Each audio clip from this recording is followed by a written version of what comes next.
Dr. Ethan Blake looked at his watch for the 10th time. He had done many first meetings with alien species before, but today felt different.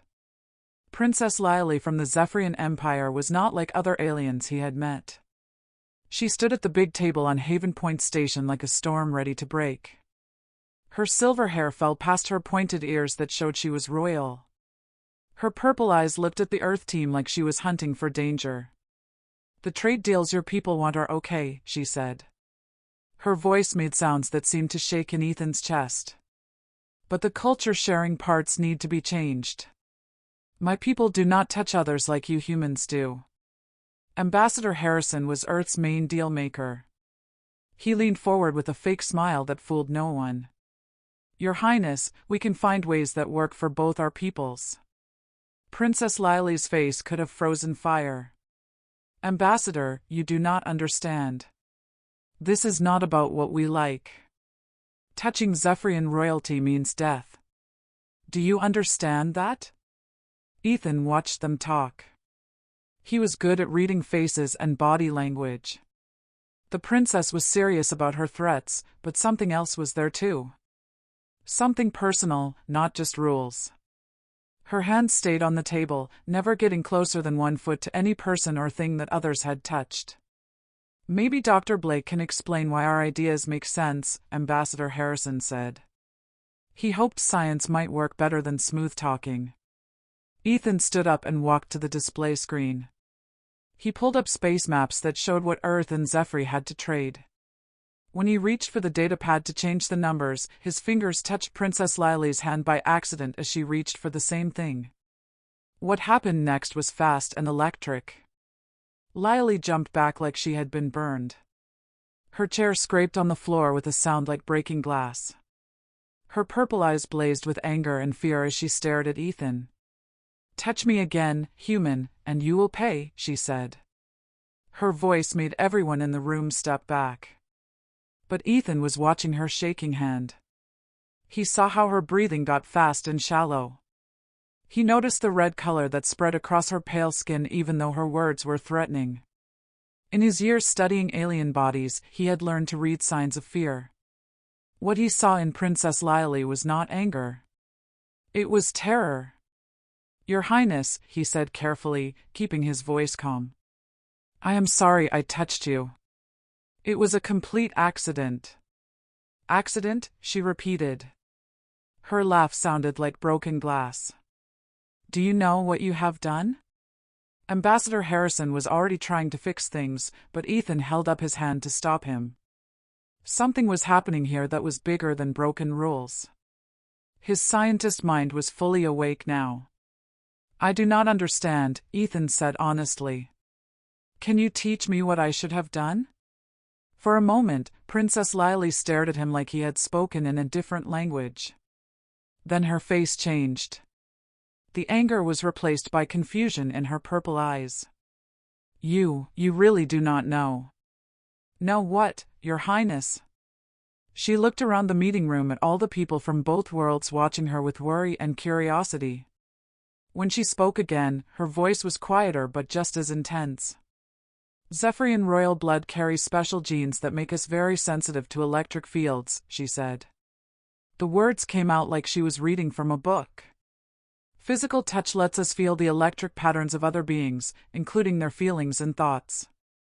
This is why we rule and why we must not be touched." Ethan felt puzzle pieces clicking together in his mind. The electric sensitivity is why you can control your armies so well. You can actually feel your people's readiness and mood. "Among other things," Lily said, but she looked guarded. "But long contact or surprise contact can be too much, especially with species whose brain patterns we do not know." "Like humans," Ethan said, starting to understand. "Like humans," she agreed. "Your electric signature is unlike anything in our records. It is chaotic, wild, and much stronger than it should be for a species without mind-reading abilities." Ambassador Harrison cleared his throat. "Your Highness, surely this sensitivity can be handled with proper rules. We are willing to change our approach to fit your needs." Princess Lily's laugh was bitter. "You think this is about rules, Ambassador?" About keeping dignity or following old customs? She turned back to Ethan, her gaze burning with something he could not identify. Tell me, Dr. Blake, what did you feel when our skin touched? Ethan thought back to that moment of contact, remembering the strange feeling that had passed through him like electricity.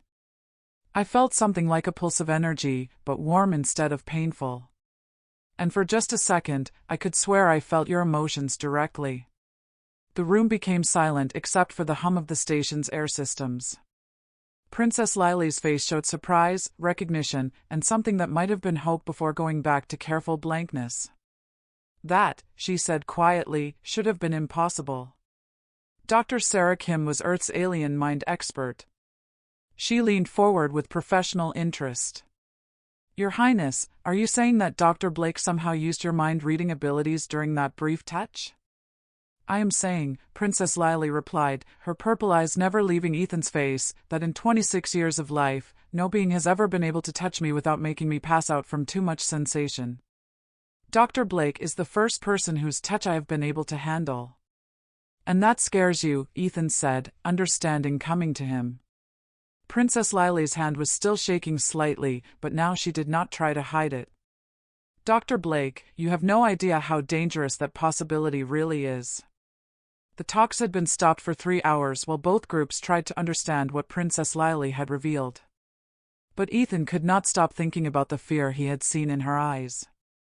He found himself in the station's viewing room, looking out at the swirling space clouds that made Haven Point a perfect neutral meeting place when a familiar voice spoke behind him. Dr. Blake, I hoped we might talk alone. Ethan turned to find Princess Lily standing in the doorway. She was no longer wearing the formal royal clothes, but a simple jumpsuit that made her look younger and somehow easier to hurt. Her pointed ears were tilted forward in what he was starting to recognize as a sign of nervous attention. Your Highness, he said, standing up from his chair. I am honored by your visit. Please, just Lily, she said, walking to the window but keeping careful distance between them. I need answers that only you might give. Ethan studied her profile as she looked out at the stars, noting the tension in her shoulders and the way her hands stayed locked behind her back. What would you like to know? When you touched me in the meeting room, what did you sense? Be exact. Ethan closed his eyes, trying to remember the exact feeling. Energy, like I said, but also emotions that were not mine. Loneliness, mostly. And a kind of desperate control, as if you were holding something back with great effort. Lily's reflection in the window showed a flash of pain. You felt my loneliness. Yes. It was deep, like you had not made real contact with another being in years. Try decades, she said quietly. The electric sensitivity starts at puberty. I was 14 when I last touched another person without hurting them or myself. The meaning hit Ethan like a physical blow. You have been completely alone for 12 years. Alone by necessity. When I touch someone, I do not just sense their surface thoughts. I experience their entire emotional range as if it were my own. Imagine feeling the fear, anger, lust, or hatred of everyone around you as strongly as your own emotions. Imagine having your mind flooded with the memories and desires of beings whose psychology you barely understand. Ethan moved closer, though he was careful not to get too close to her personal space. That is why you seemed so controlled in the negotiations. You are constantly managing overwhelming sensory input every moment of every day. Correct, Lily said. I can sense the electric fields of everyone within 50 meters. Their emotional states bleed into my consciousness like background noise. Physical contact makes that signal 1,000 times stronger. But with me, it was different. She turned from the window to face him directly, her purple eyes searching his face. With you, it was quiet. Your emotional resonance was clear but not overwhelming. Instead of chaos, I felt harmony. The station's emergency alarms chose that moment to break the intimate mood. Red lights flashed as automated announcements echoed through the corridors. Hull breach in Section C7. All personnel evacuate to emergency shelters.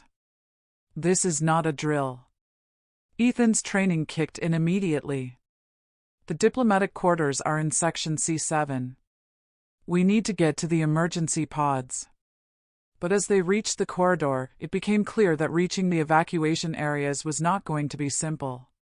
The hull breach had caused a chain failure in the station structure, and emergency force fields were the only thing preventing explosive loss of air in multiple sections. This way, Lily said, her electric sensitivity letting her navigate the maze of damaged corridors by sensing the power flow through the station systems. There is a maintenance shaft that should take us around the breach. They crawled through narrow access tunnels filled with the sharp smoke of burning electronics, with Lily leading the way with the confidence of someone who could sense the safest path through the station's failing systems. But when a second explosion shook the structure, sending a shower of debris falling from the ceiling, Ethan watched in horror as a heavy support beam struck Lily across the back. She collapsed with a cry of pain, her left shoulder twisted at a wrong angle and blood seeping through her jumpsuit from multiple cuts. Ethan immediately moved to help her, then stopped as he remembered her warnings about physical contact. Lily, you are hurt. I need to check your injuries. No, she gasped, trying to push herself up with her good arm. You cannot. The contact will. What? 'Cause you pain? You are already in pain. Ethan knelt beside her, his hands hovering just above her injured shoulder. I am a xenobiologist. I know enough field medicine to help, but I need to touch you to check the damage. You do not understand, she said. Tears of frustration mixed with those of physical pain. When I am injured, when my barriers are down, the psychic feedback is much worse. I could accidentally drain your life force or drive you insane with the intensity of the connection. Then we will just have to trust each other, Ethan said simply, and placed his hands gently on her injured shoulder. The feeling was like diving into an ocean of pure emotion. Ethan felt Lily's pain as if it were his own, but also her fear, her desperate loneliness, and underneath it all, a terrible yearning for connection that she had held back for years. But instead of the overwhelming chaos she had described, he found that he could navigate the flow of her consciousness, offering comfort and stability rather than being swept away by it. For Lily, the experience was even more amazing. Instead of the usual assault of alien thoughts and emotions, she felt Ethan's mind like a calm harbor in a storm. His steady presence allowed her to focus, to channel her electric abilities in ways she had never imagined possible. Your shoulder is dislocated but not broken, Ethan said, his voice strangely distant as he processed both his own observations and the sensory data flowing through their connection. I am going to reset it. This will hurt. I know, Lily replied, but her voice carried new confidence. I can feel your intentions. I trust you. The procedure would have been agonizing under normal circumstances, but with their psychic link established, Ethan was able to share some of her pain while she drew on his steady resolve. When it was over, they remained connected, neither willing to break the first genuine contact Lily had experienced in over a decade. How is this possible? She whispered, her uninjured hand now resting against his chest, feeling the rhythm of his heartbeat both physically and electromagnetically. I do not know, Ethan admitted. But I think we are going to have a lot to figure out together. The sound of rescue teams approaching echoed through the maintenance shaft, but neither of them moved to signal for help. After 12 years of isolation, Princess Lily of the Zephyrian Empire was finally no longer alone. The rescue teams found them still connected, Ethan's hands on Lily's shoulders while she leaned against him with an expression of wonder that transformed her entire face. What should have been a routine medical evacuation became a diplomatic crisis the moment the Zephyrian guards saw their princess in physical contact with a human. Your Highness! Captain Theron, commander of her personal guard, rushed forward with his weapon drawn. Step away from the human immediately. Stand down, Captain, Lily said without moving from Ethan's touch. Dr. Blake saved my life. He is under my protection. The captain's pointed ears flattened against his skull in confusion. But Your Highness, the royal prohibitions are no longer relevant, Lily interrupted, her voice carrying the unmistakable authority of someone born to rule. Dr. Blake and I have established a psychic bond that poses no danger to either of us. Captain Theron looked as if she had announced her intention to sprout wings and fly. Your Highness, that is impossible. The royal bloodline cannot safely bond with alien species. The genetic incompatibility alone. The genetic incompatibility appears to be precisely what makes this possible, Lily said, finally separating from Ethan but maintaining eye contact that still carried traces of their connection. Dr. Blake's neural patterns complement rather than conflict with my electromagnetic sensitivity. By the time they reached the medical bay, word of the unprecedented bond had spread throughout both delegations. Ethan found himself facing a barrage of questions from Earth's scientific team, while Lily dealt with increasingly urgent communications from the Zephyrian High Council. This changes everything, Dr. Kim said, reviewing the bioelectric readings they had taken during the rescue. If humans and Zephyrians can form stable psychic bonds, the implications for interspecies cooperation are staggering. Ambassador Harrison was less enthusiastic. It also raises questions about Dr. Blake's objectivity in these negotiations. How can we trust his judgment when he is psychically linked to the other side's chief negotiator? Because the bond works both ways, Ethan replied, though he was still processing the full implications himself.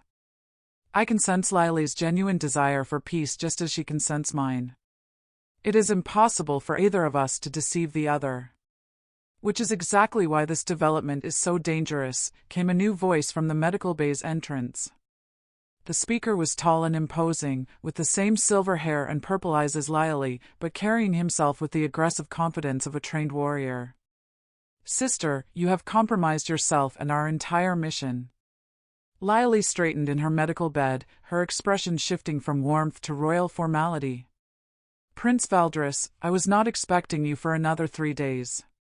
The High Council expedited my arrival when reports of your condition reached Sci-Fi, Valdris said, his gaze flicking dismissively over Ethan. You will return with me immediately for proper treatment. The human's influence must be purged before it causes permanent damage. There is no damage, Lily said firmly. The bond has enhanced my abilities, not compromised them. I am stronger now, more in control than I have been since my powers manifested. Valdris's laugh was cold as space between stars. You speak like someone under mental influence. The human has clearly manipulated your perceptions. Ethan felt anger rising in his chest, both his own and an echo of Lily's fury at her brother's dismissive tone. The psychic bond had grown stronger since their initial contact, allowing them to share not just emotions, but thoughts and sensations in ways that fascinated and terrified both of them. Prince Valdris, Ethan said carefully, I understand your concern for your sister's well-being, but I assure you that our bond is beneficial to both of us. Perhaps if you allowed us to demonstrate. I will not allow a lesser species to contaminate the royal bloodline, Valdris snapped, his hand moving to the ceremonial blade at his side. Sister, you will submit to purification protocols, or I will be forced to challenge this human to ritual combat for your freedom. The medical bay fell silent except for the hum of monitoring equipment. Ethan could feel Lily's distress through their connection, her anguish at being forced to choose between her brother's approval and the first genuine companionship she had known in years. The purification protocols would sever the bond permanently, she said quietly. They would also likely destroy my enhanced abilities entirely. Better to lose power than to lose honor, Valdris replied. The High Council has already voted. You have 24 hours to submit voluntarily, or the human dies in combat. Ambassador Harrison stepped forward with diplomatic urgency. Prince Valdris, surely we can resolve this through negotiation. Dr. Blake is under Earth's protection, and any threat against him is perfectly legal under Zephyrian law, Valdris interrupted. My sister has been contaminated by alien influence. Ritual combat is the traditional method for freeing royal blood from such corruption. Ethan felt Lily's decision forming in her mind even before she spoke, their connection now deep enough that her thoughts flowed into his consciousness like a shared stream. She was going to refuse the purification, knowing it would mean watching him face her brother in single combat. No, Ethan said aloud, drawing startled looks from everyone in the room. I accept the challenge. Ethan, you cannot, Lily said, grabbing his hand without thinking. The moment their skin touched, her electromagnetic abilities flared, and everyone present could feel the energy crackling between them like visible lightning. "I can and I will," Ethan replied, drawing strength from their connection while simultaneously sending his own resolve into her consciousness. "Because what we have is worth fighting for." Prince Valdres studied the display of power with grudging respect. "At least the human has courage." "Very well, Dr. Blake. Tomorrow at dawn in the station's combat arena. Traditional weapons. Fight to surrender or death." As the Zephyrian prince swept from the medical bay with his entourage, Lily turned to Ethan with eyes that blazed with more than just electromagnetic energy. "You realize he has been trained in combat since childhood," she said. "He has killed experienced warriors in ritual duels." Ethan smiled, feeling her fear for his safety mixing with her fierce pride in his willingness to fight for their bond. "Then I guess you will have to teach me everything you can about Zephyrian combat in the next 18 hours. "We will teach each other," Lily corrected, her grip on his hand tightening. "Because if this bond is as powerful as I believe, we might just have advantages that my brother cannot anticipate."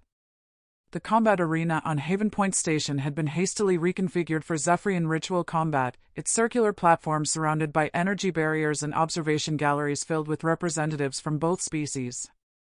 Ethan stood at one end wearing traditional Zephyrian combat gear that felt alien against his skin, while Prince Valdres waited at the opposite side, his movements radiating the confidence of someone who had never lost a duel.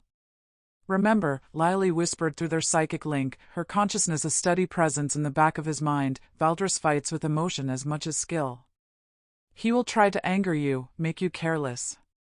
Ethan adjusted his grip on the ceremonial blade, its weight foreign but somehow familiar thanks to the 18 hours of accelerated training he had shared with Lily. Through their connection, he had absorbed not just fighting techniques, but muscle memory and instinctual responses that should have taken years to develop. "The combat will begin when the ceremonial gong sounds," announced the Arbiter, a neutral Alterian judge whose forearms allowed him to manage multiple ritual requirements simultaneously. "Victory is achieved through surrender, unconsciousness, or death. Are both combatants prepared?" "I am prepared," Valdres called out, his voice carrying harmonics of eager anticipation. "I am prepared," Ethan replied, though his heart was racing fast enough that he worried Lily might faint from the shared adrenaline. The gong's resonance filled the arena, and Valdres immediately charged forward with the fluid grace of a born warrior. His blade work was spectacular, each strike precisely calculated to exploit openings that existed for microseconds before being covered again. But Ethan found that he could anticipate the attacks through Lily's electromagnetic sensitivity, feeling the prince's bioelectric patterns shift an instant before each strike. "Impressive," Valdres said as Ethan successfully parried a combination that should have ended the fight. "The contamination has given you reflexes beyond normal human capability." "It is not contamination," Ethan replied, pressing his own attack with techniques that blended human unpredictability with Zephyrian precision. "It is evolution." The fight continued for 20 minutes, neither combatant able to gain a decisive advantage. Valdres' superior training was offset by Ethan's ability to sense his intentions through Lily's powers, while Ethan's unorthodox techniques kept the prince constantly adapting to unexpected strategies. "Enough," Valdres finally stepped back, breathing heavily. "This proves nothing except that alien contamination can mimic true skill. But I have not yet shown you the full extent of Zephyrian abilities." The prince closed his eyes and placed his free hand against his chest, and Ethan felt Lily's alarm spike through their connection as Valdres began to glow with electromagnetic energy. "He is accessing the royal combat trance," Lily warned. "It will triple his speed and strength, but it is incredibly dangerous. If he maintains it too long, it could kill him." Ethan watched as Valdres opened his eyes, which now blazed with the same violet fire that surrounded his body. When the prince moved again, it was with inhuman speed that turned his blade into a silver blur. Ethan barely managed to avoid the first strike, and the second opened a line of fire across his ribs. "You cannot match the power of pure Zephyrian blood," Valdres said, his voice distorted by the energy coursing through him. "Surrender now, and I will make your death quick." But Ethan was not listening to the prince's words. Through his connection with Lily, he could feel something building in her consciousness, a response to seeing him in mortal danger that was awakening abilities she had never fully explored. Lily, he said through their link, I need you to trust me completely. Always, came her immediate response, and Ethan felt her mental barriers drop entirely, allowing him access to the full spectrum of her electromagnetic abilities. The transformation was extraordinary.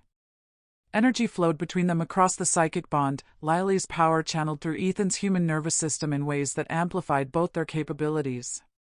When Valdris struck again, Ethan moved with speed that matched the prince's enhanced state, his blade meeting each attack with perfect timing. Impossible, Valdris gasped as their blades locked in a contest of strength. Humans cannot channel royal power. You are right, Ethan said, allowing Lily's voice to speak through him as their consciousness merged completely. Humans alone cannot. But bonded pairs can achieve what neither species can accomplish separately. The revelation sent shockwaves through both delegations. What they were witnessing was not just unprecedented, it was a fundamental evolution in interspecies cooperation that would reshape the entire galaxy's understanding of what was possible. Prince Valdris staggered back, his own energy beginning to falter as the implications sank in. Sister, what have you become? What I was always meant to be, Lily replied, speaking now through both her own voice and Ethan's simultaneously. Not isolated royalty maintaining power through separation, but a bridge between worlds that grows stronger through connection.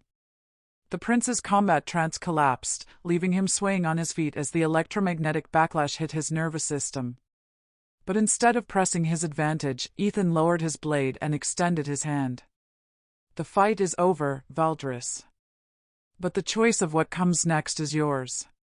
For a long moment, the prince stared at the offered hand, seeing not just human flesh but the energy patterns that swirled around it, marking it as somehow more than either species alone.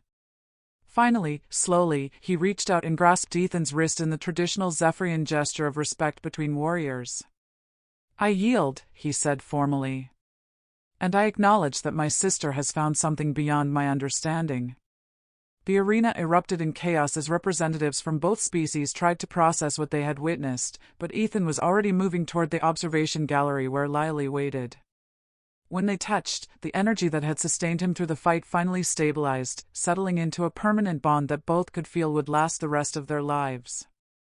So, what happens now?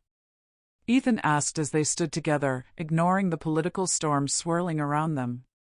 Now we show the galaxy what is possible when barriers come down instead of going up, Lily replied, her hand warm in his as they watched Earth and Zephyrian representatives begin the first genuine discussions of their people's shared future.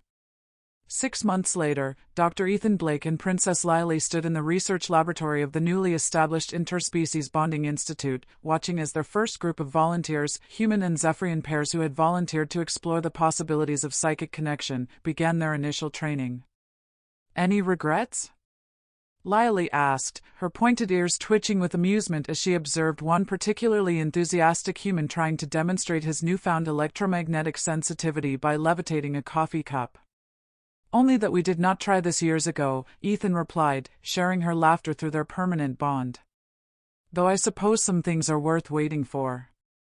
Lily's smile held all the warmth that had been missing from her life during those long years of isolation. The cost of touching you, Dr. Blake, appears to have been my old life. I find I do not miss it at all. Outside their laboratory window, the first joint human Zephyrian exploration vessel prepared for departure, its mixed crew united by bonds that transcended species and tradition. What had begun with a forbidden touch had become the foundation for a new era of cooperation among the stars.